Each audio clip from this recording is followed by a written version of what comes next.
17h-20h, Ramadan & Co avec Philippe Robichon et l'imam Abdelali Mamoun sur Beurre FM. On rêve tous de changer le monde, même si c'est en cachette, disait le rappeur. Mais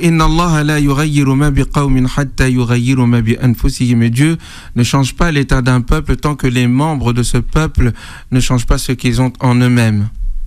Nous sommes en crise. Nous sommes en crise en tant que communauté musulmane. Nous sommes en crise. Nous sommes en crise en tant que communauté française, européenne, occidentale. Nous sommes en crise. Et la crise, en réalité, elle vient lorsqu'il y a inadéquation entre l'ordre cosmique de la création et les types d'organisations socio-économiques et symboliques, philosophiques que nous adoptons. Oui, parce que tout notre ordre économique et social, tout notre ordre symbolique et philosophique a pour but de nous aider à mieux interagir avec l'ordre de la nature et l'ordre de la société. Et lorsqu'il y a inadéquation entre la manière dont le divin a créé le monde et la manière dont nous créons notre monde à nous, il y a un conflit. Il y a un conflit entre deux ordres. Et forcément, c'est l'ordre cosmique qui finit par l'emporter. Il s'agit donc de réfléchir sur les raisons d'être de cette crise. Concentrons-nous sur les musulmans. Ils ont un livre qui les appelle à être les leaders de l'humanité, les témoins de l'humanité. Ils ont un livre qu'ils récitent tous les jours, chaque minute, chaque instant. Ils s'entarguent, ils disent que c'est le plus beau des livres. Et pourtant, de l'extérieur, on ne cesse de nous dire, mais attendez, votre livre appelle à l'ordre, mais vous êtes dans le désordre. Votre livre appelle à l'honnêteté, mais vous êtes dans la corruption. Votre livre semble appeler à la liberté, mais il n'y a pas pire dictateur que chez vous. Comment réconcilier ce genre de hiatus ? Il y a un problème.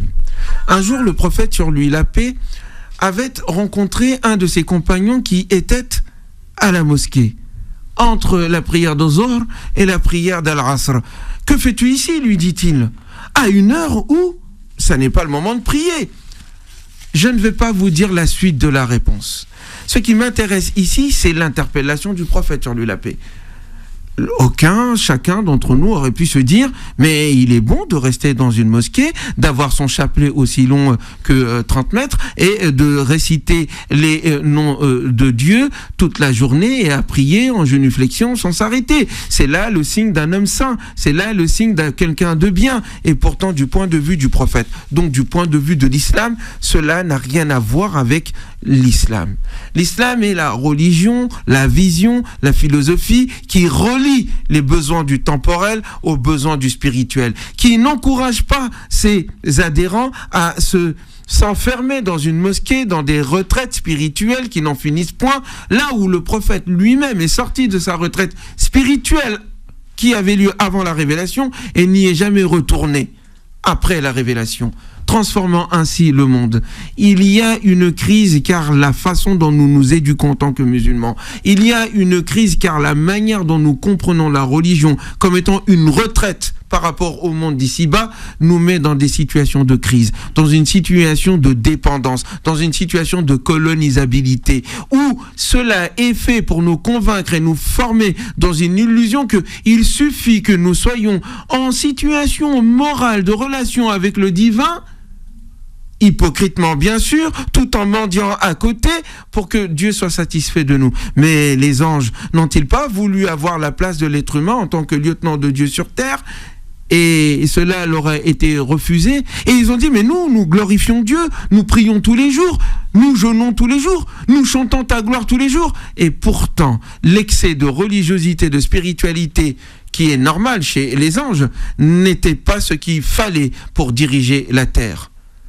Nous sommes en crise car le système religieux que nous avons est complètement coupé de la réalité cosmique et de la réalité sociale dans laquelle nous vivons. Nous avons des formations qui nous coupent du monde. Nous avons des formations qui pensent que imiter, répéter à tue-tête des formules pensées auparavant pour d'autres réalités est là le signe de la piété. De sorte qu'un mathématicien pour nous n'est pas un savant, qu'un physicien pour nous n'est pas un savant, qu'un spécialiste en sciences sociales n'est pas un savant, qu'une personne qui s'est dirigée un pays n'est pas un savant. Nous pensons que celui qui connaît par cœur le livre de Bukhari ou de l'imam Muwatta est celui qui est considéré comme savant. Et pourtant, il serait incapable de diriger sa propre famille.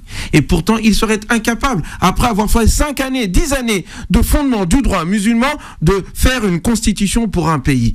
Nous avons des savoirs innanes qui ne servent à rien parce qu'on les a figés dans leur forme auparavant, au lieu de faire comme nos savants à nous, prendre en compte la réalité, le rattacher aux sciences de la logique et de la mathématique, aux sciences de la biologie et de l'histoire, et de comprendre, comme le Coran nous le dit, de regarder les horizons cosmiques et la réalité humaine et spirituelle et psychologique afin d'en comprendre les lois et de voir la vérité du Coran. Au lieu de ça, nous ne faisons que répéter ce que des savants ont dit occidentaux pour dire avec une gloriole éhontée. Mais c'était dans le Coran, vous savez, c'est une découverte scientifique coranique et on croit qu'on a fait le travail. C'est ainsi qu'on prend l'effort des autres pour ensuite leur dire « mais c'était dans notre livre, pourquoi ne l'avez-vous pas découvert ?»